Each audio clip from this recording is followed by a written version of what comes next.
फर्जी आईएफएस कैसे नचाती रही पुलिस को।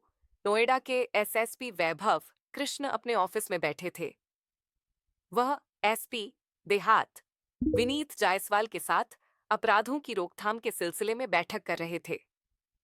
उनके दफ्तर के बाहर अर्दली और कुछ पुलिस अफसर बैठे थे। वे सभी पुलिस अफसर एसएसपी साहब से मिलने आए थे। इसी दौरान अर्दली ने देखा कि पुलिस एस्कॉर्ट के साथ एक मर्सिडीज वहां आई। मर्सिडीज पर लाल बत्ती लगी हुई थी। मर्सिडीज से आगे चालक के पास वाली सीट से एक खूबसूरत नौजवान फुर्ती से उतरा। उस नौजवान के हाथ में लैपटॉप बैग था। उस नौजवान ने मर्सिडीज के पीछे का गेट खोला। कार से एक महिला तेजी से बाहर निकली। महिला की उम्र करीब 32-33 साल थी। उसने जीन्स और पूरी आस्तीन की टी शर्ट पहन रखी थी। पुलिस की एस्कॉर्ट गाड़ी और मर्सिडीज पर लगी लाल बत्ती देखकर अर्दली समझ गया कि आगंतुक महिला कोई बड़ी अफसर है। अर्दली अपने साहब को महिला के बारे में बताने जाता, उससे पहले ही वह महिला तेज कदमों से चलती हुई आई और उससे बोली कि एसएसपी बैठे हैं क्या। अर्दली ने कहा, यस मैम, साहब चैम्बर में मीटिंग कर रहे हैं। आगंतुक महिला अर्दली से बिना कुछ कहे सीधे चैम्बर का गेट खोलकर अंदर जाने लगी, तो अर्दली ने आगे बढ़कर गेट खोल दिया। महिला ने चैम्बर में घुसकर सामने सीट पर बैठे एसएसपी की ओर अपना हाथ बढ़ाते हुए कहा, hello Vaibhav, I am Zoya Khan, officer of Indian foreign service. Zoya ma'am, आपसे मिलकर खुशी हुई। एसएसपी वैभव कृष्ण ने अपनी सीट से खड़े होकर जोया से हाथ मिलाते हुए कहा। एसएसपी ने जोया का किया स्वागत। एसएसपी ने जोया को कुर्सी पर बैठने का इशारा करते हुए कहा, मैम, अभी तक तो आपके ईमेल ही मिले थे या एक दो बार फोन पर बात हुई थी। मुलाकात आज पहली बार हो रही है। वैभव, यार तुमको तो पता है कि इंडियन फॉरेन सर्विस में कितनी मारामारी रहती है। हमें आधा समय तो विदेशों में और आधा समय भारत में रहना पड़ता है। जोया ने एसएसपी पर अपनी रुतबे वाली नौकरी के बारे में बताते हुए कहा, मैं विदेश मंत्रालय में जॉइंट सेक्रेटरी लेवल की ऑफिसर हूं। आजकल मेरी पोस्टिंग यूनाइटेड नेशंस में है। मैडम, बाय द वे, आप कौन से बैच की आईएफएस ऑफिसर हैं?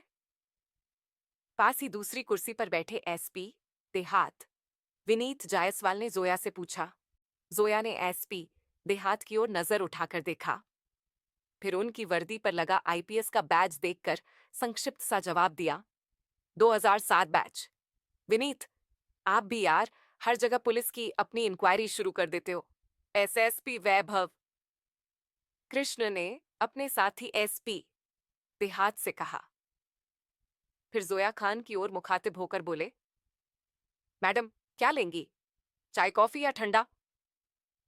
वैभव, ऐसी कोई औपचारिकता नहीं है, फिर भी पहली बार मुलाकात हुई है, इसलिए आपके साथ कॉफी पीने में कोई हर्ज नहीं है। जोया ने खिलखिलाकर हंसते हुए कहा। एसएसपी ने घंटी बजाकर अर्दली से पहले पानी और इसके बाद कॉफी लाने को कहा। अर्दली पानी के गिलास रख गया। इस बीच जोया और एसएसपी वैभव कृष्ण कई मुद्दों पर बातें करते रहे। बीच बीच में वहां बैठे एसपी देहात विनीत जायसवाल भी अपनी बात कह देते थे। कुछ ही देर में अर्दली कॉफी ले आया। एसएसपी, एसपी देहात और जोया खान बातें करते हुए कॉफी सिप करने लगे।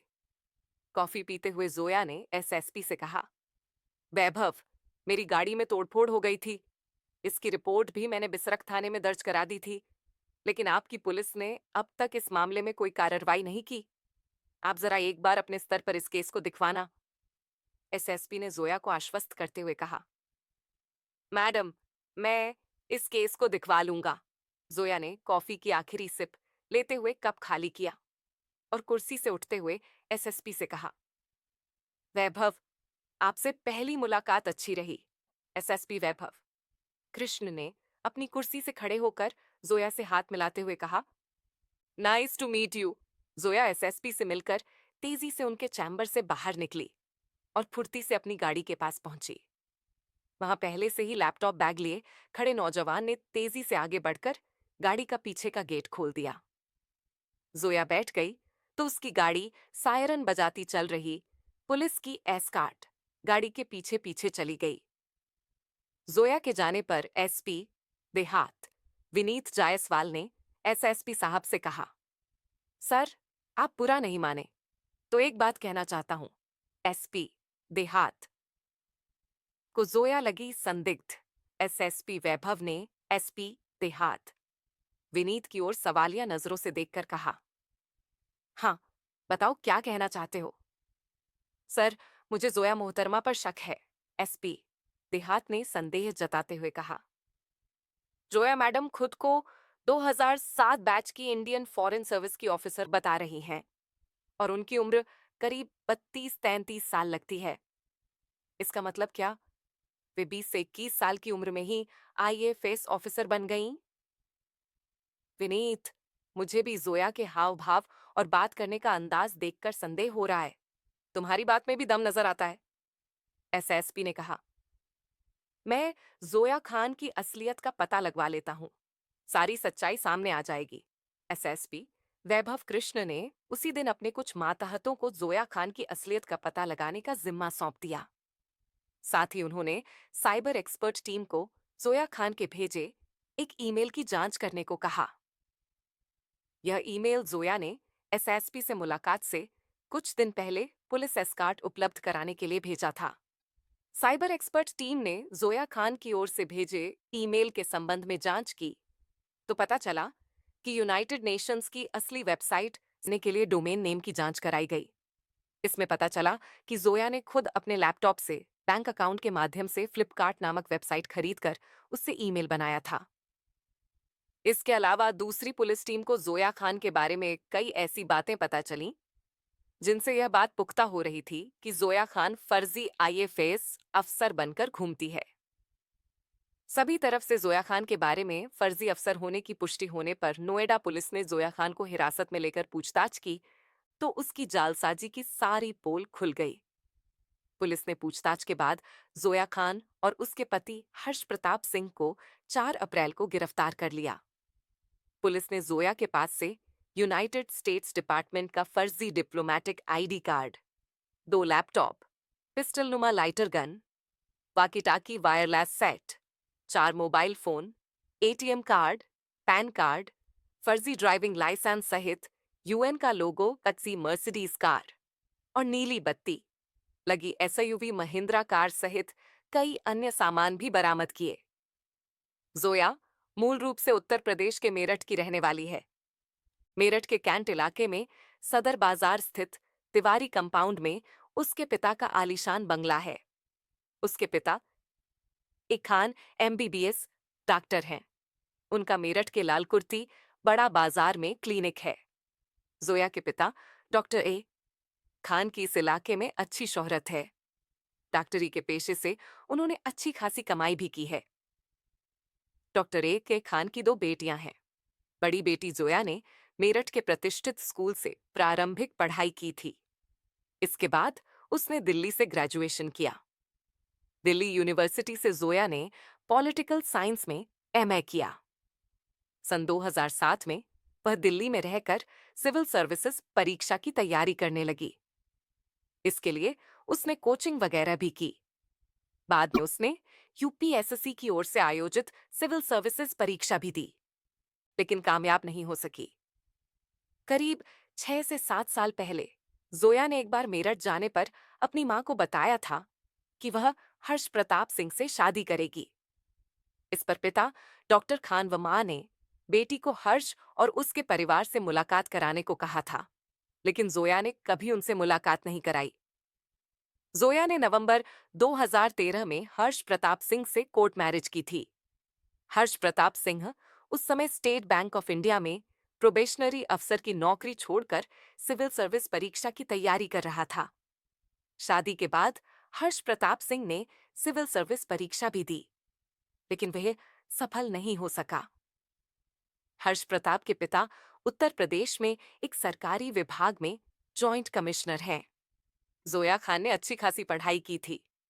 उसकी तमन्ना प्रशासनिक अफसर बनने की थी, लेकिन वह परीक्षा में सफल नहीं हो सकी तो उसे अपने सपनों पर पानी फिरता नजर आया। पति हर्ष प्रताप भी सिविल सर्विस परीक्षा में पास नहीं हो सका था। करीब 2 साल पहले जोया ने अपने सपनों को पूरा करने और अफसरों जैसा रुतबा हासिल करने के लिए फर्जीवाड़ा करने की योजना बनाई। उसने इंटरनेट पर यूनाइटेड नेशंस सिक्योरिटी से संबंधित सारी जानकारियां जुटाईं। इसके बाद उसने गोडैडी डोमेन से फर्जी email ID security chief United nation security council .org के नाम से बनवाई और इसे रजिस्टर्ड करवाया। इसके लिए जोया ने यूनाइटेड नेशंस ऑर्गेनाइजेशन के लोगो व अन्य सूचनाएं फर्जीवाड़े से हासिल कर उपलब्ध करवाईं। इसके बाद जोया ने खुद का United Nations Organization Security Council का आईडी कार्ड और विजिटिंग कार्ड बनवाए। जोया ने खुद का एक डिप्लोमेटिक आईडी कार्ड भी बनवाया। इसमें खुद को न्यूक्लियर पॉलिसी अफसर बताया गया। वॉशिंगटन से जारी इस आईडी कार्ड में जोया की तैनाती अफगानिस्तान में बताई गई थी। इसके बाद जोया ने उत्तर प्रदेश के एक जिले के एसपी को United Nations Organization Security Council के नाम से ईमेल भेजकर पुलिस एस्कार्ट मांगी। जोया को इस ईमेल पर पुलिस एस्कार्ट सुविधा मिल गई। पुलिस की सुरक्षा में इधर उधर आना जाना, हर चौराहे पर पुलिस कर्मियों की ओर से सैल्यूट देने का रुतबा जोया खान को पसंद आ गया। फर्जी अधिकारी बनकर दिखाती थी रुतबा। जोया ने खुद को भारतीय विदेश सेवा के अधिकारी के रूप में प्रचारित करना शुरू कर दिया। मेरठ में भी वह खुद को आईएफएस अफसर बताने लगी। वह किसी को भारतीय विदेश मंत्रालय में संयुक्त सचिव बताती, किसी को वह यूनाइटेड नेशंस की सिक्योरिटी काउंसिल की न्यूक्लियर पॉलिसी अफसर बताती। जोया ने अपनी मर्सिडीज गाड़ी पर यूनाइटेड नेशंस का लोगो भी लगवा लिया था। एसयूवी कार पर नीली बत्ती लगवा ली थी। भारतीय विदेश सेवा की अधिकारी के रूप में जोया खान मेरठ, गाजियाबाद, नोएडा, गुड़गांव, अलीगढ़, मथुरा, मुरादाबाद आदि जिलों के एसपी या एसएसपी को यूनाइटेड नेशंस सिक्योरिटी काउंसिल के सिक्योरिटी चीफ की ओर से ईमेल भेजकर पुलिस सुरक्षा की मांग करती थी। जोया खान ने अपने मोबाइल में वॉइस कन्वर्टर ऐप डाउनलोड कर रखा था। वह इस ऐप के जरिए अधिकारियों से कभी पुरुष और कभी महिला की आवाज में बात करती थी।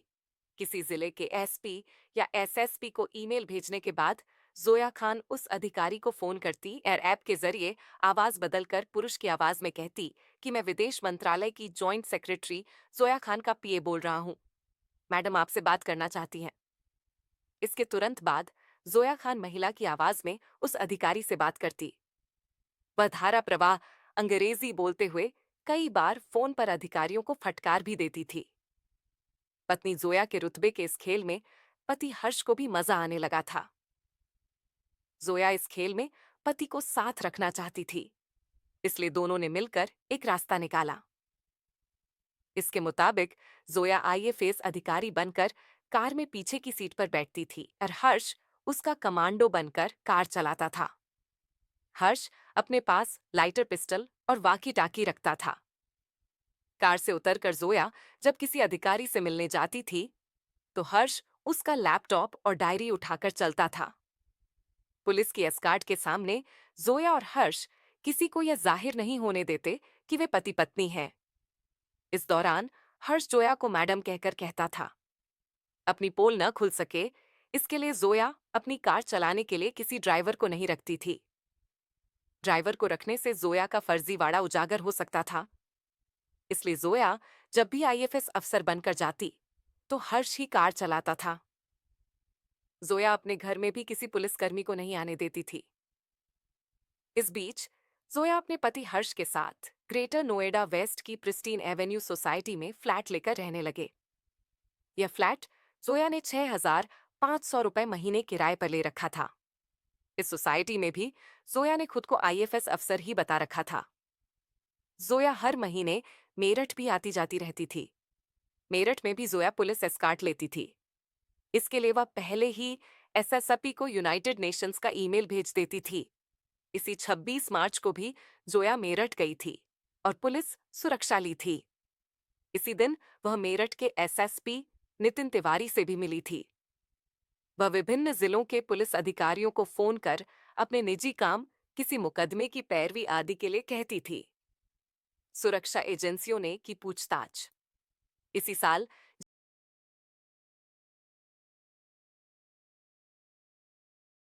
सोसाइटी में रात के समय जोया की कार के शीशे किसी ने तोड़ दिए थे। इस पर जोया ने नोएडा के एसएसपी वैभव कृष्ण से शिकायत की थी। इस संबंध में जोया ने मुकदमा भी दर्ज कराया था। पुलिस की ओर से कोई कार्रवाई नहीं करने पर वह 30 मार्च को इसी सिलसिले में एसएसपी वैभव कृष्ण से मिलने उनके ऑफिस में गई थी। जोया का फर्जीवाड़ा उजागर होने के बाद पुलिस अब दूसरी सुरक्षा एजेंसियां जांच पड़ताल में जुटी हुई हैं। जोया खान से बरामद लैपटॉप और मोबाइल के डेटा की जांच नोएडा एटीएस टीम कर रही है। पुलिस यह भी जांच कर रही है कि जोया का संबंध अफगानिस्तान या अन्य किसी देश से तो नहीं है। यह बात भी सामने आई थी कि गिरफ्तारी से कुछ दिन पहले जोया ने मेरठ में हुई प्रधानमंत्री की रैली के लिए पुलिस से एस्कार्ट मांगी थी। हालांकि पुलिस इस बात से इनकार कर रही है। नोएडा में गिरफ्तारी के बाद जोया के खिलाफ मेरठ में भी मुकदमा दर्ज किया गया है। इसके अलावा हरियाणा और उत्तर प्रदेश के उन जिलों में भी जोया के खिलाफ मुकदमा दर्ज करने की तैयारी चल रही है, जहां जोया ने फर्जीवाड़े से पुलिस सुरक्षा हासिल की थी। कहा जाता है कि जोया के माता-पिता और हर्ष प्रताप के पिता को पता चल गया था कि जोया फर्जी आईएफएस अफसर बनकर घूमती है। हर्ष के पिता ने बेटे को समझाया भी था, लेकिन सरकारी अफसर का रुतबा और पुलिस वालों के सैल्यूट के आगे उनकी समझाइश का कोई मतलब नहीं निकला। कथा लिखे जाने तक दोनों पति पत्नी जेल में थे।